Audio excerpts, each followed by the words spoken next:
좋은 아침입니다. 다니엘서 11장 1절에서 9절 말씀 보도록 하겠습니다. 1절 내가 또 메대 사람 다리오 원년에 일어나 그를 도와서 그를 강하게 한 일이 있었느니라. 2절 이제 내가 참된 것을 내게 보이리라.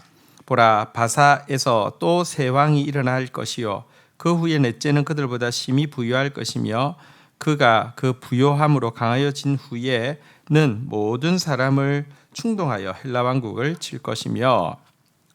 자, 이제 하나님께서 다니엘에게 바사의 군주 그리고 헬라의 군주 곧 바사의 영향을 끼치는 악한 영의 역사 그리고 이 그리스의 영향을 끼치는 악한 영의 역사들에 대해서 이제 구체적으로 이제 알려주고 있는 내용입니다.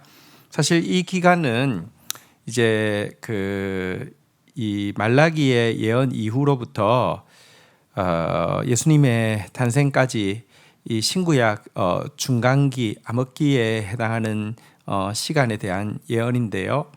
하나님께서는 예언이 중단된 이 시기에도 지금 다니엘을 통해서 구체적으로 그 시기에 일어날 일들에 대해서 자세히 예언하고 계심을 통하여서 하나님의 통치가 미치지 않는 시간은 조금도 없다는 사실을 보여주고 있습니다. 먼저는 이제 그 바사 가운데에서 일어난 일을 이야기합니다. 바사는 제일 처음에 메대 바사 연합군이죠. 그리고 초창기에 메대의 지배자였던 다리오가 이제 이 연합국을 이끌게 되는데요. 하나님께서 이 다리오를 도와서 그를 강하게 하시고 그가 바벨론을 치게 하셨던 일에 대해서 여기서 기록을 하고 있습니다.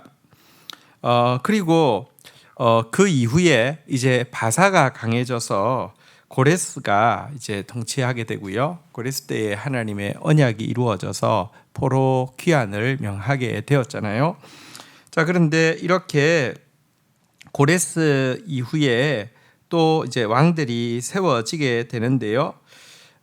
이제 그 고레스가 세워지고 또 이제 왕들이 세워져서 이제 그 고레스의 후계자들이 쭉 세워지게 되는데 고레스의 3대 후손이 이들보다 훨씬 더 강할 것이다. 그리고 심히 부유할 것이다. 이렇게 이야기하고 있습니다. 그가 이제 바로 성경에서는 아하수에로라고 되어 있고요. 바로 이 에스더의 이제 그 에스더가 왕후가 된 바로 그 왕을 이야기합니다. 세종 역사에서는 크셀크세스라고 이야기하는데요. 아주 부하고 강한 왕이 되어서는 그 세력에 취해서 서방에 있는 헬라를 이제 정복하고자 하는 그런 이제 마음을 가지게 됩니다. 아마 그 에스더서의 배경에 보면 이제 크셀크세스가 이 전쟁에서 이렇게 패하고 좀 시리에 차 있을 때에를 배경으로 하고 있는 것이 이제 에스더서의 배경으로 보고 있습니다. 어쨌든 그가 이 헬라를 치려고 하지만 사실은 헬라가 바로 이 페르시아를 이제 무너뜨리게 됩니다. 이어지는 내용을 한번 볼까요? 3절 장차 한 능력 있는 왕이 일어나서 큰 권세로 다스리며 자기 마음대로 행하리라. 4절 그러나 그가 강성할 때에 그의 나라가 갈라져 천하 사방에 나누어질 것이나 그의 자손에게 돌아가지 아니할 것이요 또 자기가 주장하던 권세대로도 되지 아니하리니 이는 그 나라가 뽑혀서 그 외에 다른 사람들에게 돌아갈 것임이라. 자, 하지만 이 그 크셀크세스 아하수에로가 헬라를 공격하려고 했지만 헬라는 그때 이제 한 강한 능력 있는 왕이 나타나게 되죠. 알렉산더가 나타나게 되죠. 그래서 도리어 이 페르시아를 무너뜨리게 될 것입니다. 그런데 그는 사실은 페르시아를 무너뜨리고 나서요. 갑작스럽게 죽게 될 것이고요.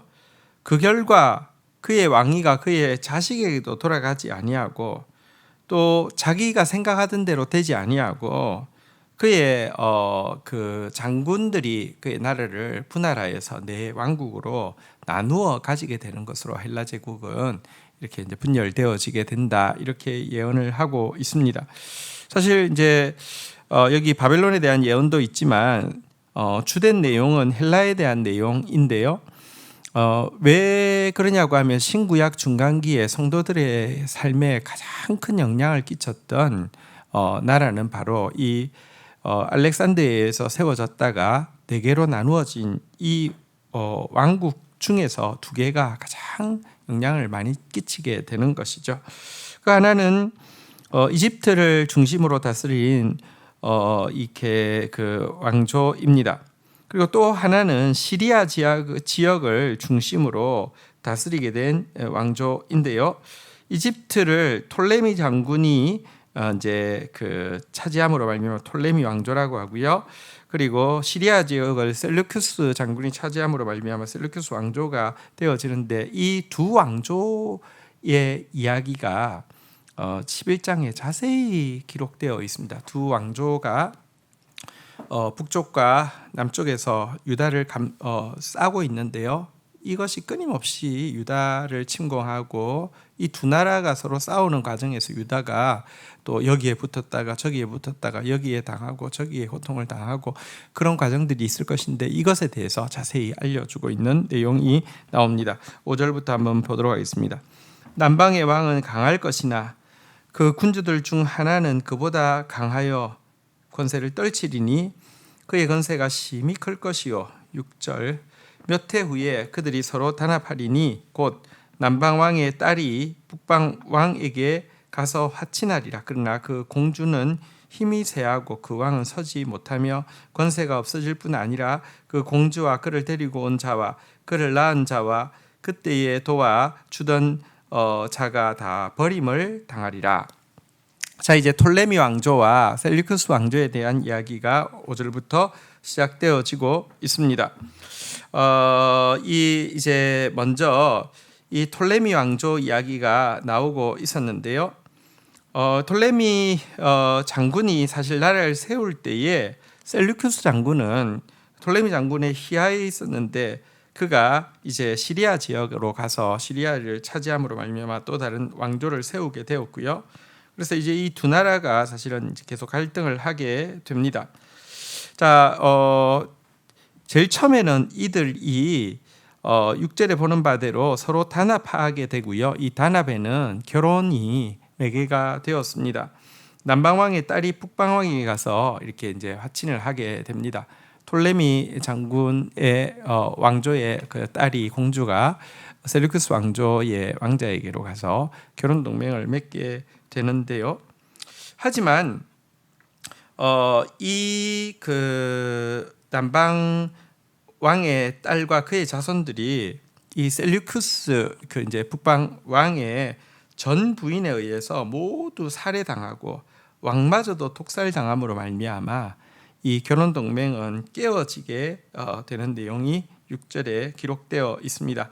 7절부터 또 한번 좀 보도록 하겠습니다. 그러나 그 공주의 본 족속에게서 난 자 중에 한 사람이 왕위를 이어 권세를 받아 북방 왕의 군대를 치러 와서 그의 성에 들어가서 그를 쳐서 이기고, 8절 그 신과 부어 만든 우상들과 은과 금의 아름다운 그릇들을 다 노략하여 애굽으로 가져갈 것이요 몇 해 동안은 그가 북방 왕을 치지 아니하리라. 9절 북방 왕이 남방 왕의 왕국으로 쳐들어갈 것이나 자기 본국으로 물러가리라. 자, 이제 톨레미 왕조에서 그 이 셀루크스 왕조로 시집왔던 이 공주의 이 그 혈통인, 그러니까 그 공주의 남동생이 남왕조의 왕이 되면서 이제 이 복수를, 자기 그 누이의 복수를 위해서 이 이제 셀루큐스 왕조를 공격하게 되고요.